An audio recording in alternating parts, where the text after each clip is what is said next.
23వ అధ్యాయము 30-34 వరకు చదువుతాను.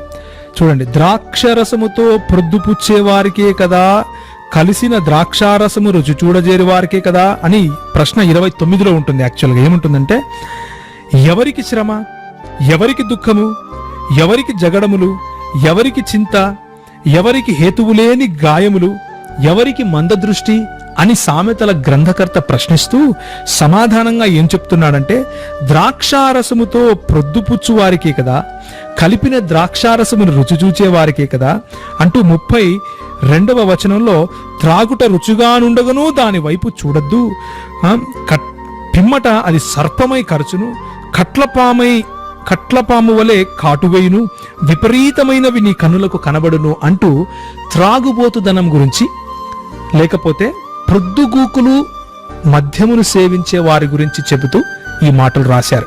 20వ అధ్యాయము 1వ వచనంలో కూడా దాని వశులై ఉండే వారి గురించి అన్నట్లుగా మనం స్పష్టంగా చూస్తాం.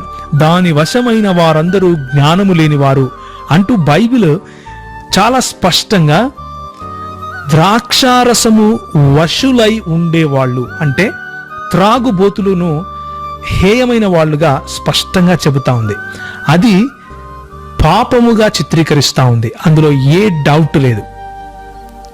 కూర్చున్నటువంటి క్రైస్తవులందరికీ చెబుతున్నాను, మద్యపానీయము మత్తులై ఉండటము అంటే త్రాగుబోతులై ఉండటము, దేవుని రాజ్యమును త్రాగుబోతులైన వారు స్వతంత్రించుకోరు అని చెబుతా ఉంది.